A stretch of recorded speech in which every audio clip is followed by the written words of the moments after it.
Hello guys, welcome to my channel. আমার ছোটো বোনাকে তোমাদের সকলকে স্বাগতম। আমি রান্না করছি, দেখো কিভাবে এই ইন্ডাকশানে রান্না করা ইম্পসিবল। এতটা কষ্ট সত্যি বলতে। এই কী করলাম যে মাখিয়ে গামড়া তেল মাখিয়ে সব কিছু তেল মশলা সব কিছু দিয়ে ওইভাবে সেটি আবার, কিন্তু তরকারি কেমন হবে জানি না। আর বরকে কাটতে দিয়েছিলাম আদা রসুন পেঁয়াজ দিয়ে ওকে করে মিক্সিতে করে, মানে বলেছিলাম যে একটু কেটে মানে ইয়ে করে দাও। তা এত ঝাল দেওয়া দিয়েছে আর আদা রসুন বেশি দিয়েছে মনে হয়। এতটা মানে ঝাল ঝাল লাগছে, এখন কেমন হবে জানি না।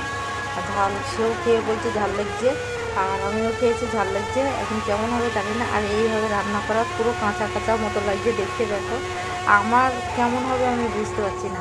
মানে তেলের এই একটা বাজে এমন একটা কড়া, এতে দিলেই মানে মানে ধরে যায়, মানে কি ধরে যায়। মানে তেল দিলেই চিটকাতে থাকবে, দুমদাম আওয়াজ হতে থাকবে। যার জন্য তেল দিইনি, আগে তেল মশলা সব কিছু মাখিয়ে ওইভাবে চাপি দেওয়া হয়েছে, দিয়ে জল দিয়ে দিয়েছি। মানে সেই রান্না চলছে, কাঁচা কাঁচা রান্না হবে মনে হয়, জানি না কেমন হবে। এখন খেতে হয়, খাচ্ছি, জীবন ধারণ করতে হয়, করছি।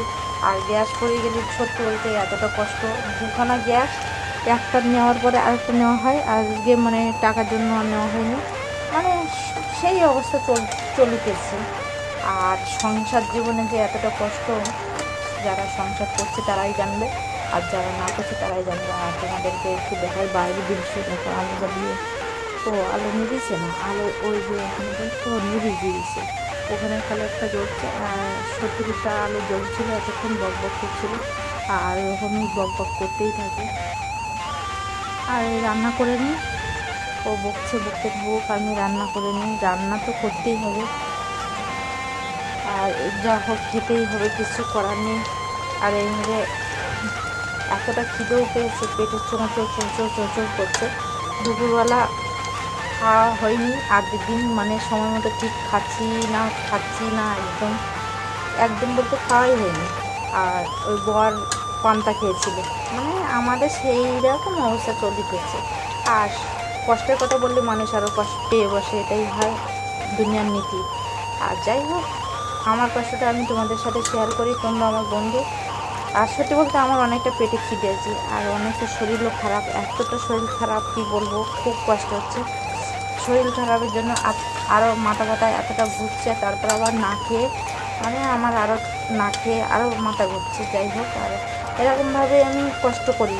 তারপরে আবার বাইরের ওইসব নোংরাদের কথাবার্তা, আমার জীবনে যা নোংরা আমি করেছে এইসব মহিলাগুলো, হারামি মহিলা, হারামি বদমাইশগুলো, হারামি মদ্দাগুলো প্রচণ্ড আমারকে নিয়ে হিংসা বদমাইশ করেই গেছে দিনের পর দিন।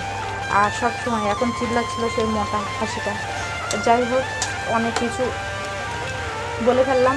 ওদিকে মোটা খাসি আছে, এদিকে জেরা কুত্তা আছে, মানে কুত্তা প্রচণ্ড জ্বালিয়েছে আমার জীবনে, এতটা জ্বালিয়েছে আমার জীবনে সত্যি বলতে আমি সেসব কখনো ভুলিনি। তাই এই পেঁয়াটায় বসে বসে এখন এই রান্নাটা চাকরি দিয়ে চিন্তা করছিলাম যে সত্যি বলতে ভগবান আর যত কষ্ট আমারই লিখেছে, আর এইসব কুত্তার হাত দিয়ে আমাকে বাঁচাচ্ছে না কেন? আমাকে আর কতদিন কষ্ট দেবে ভগবান আমি জানি না। আমি প্রচণ্ড চিন্তা করতে থাকি, এখানে বসে চিন্তা করছি, আর এখন দেশ ওখানে একটু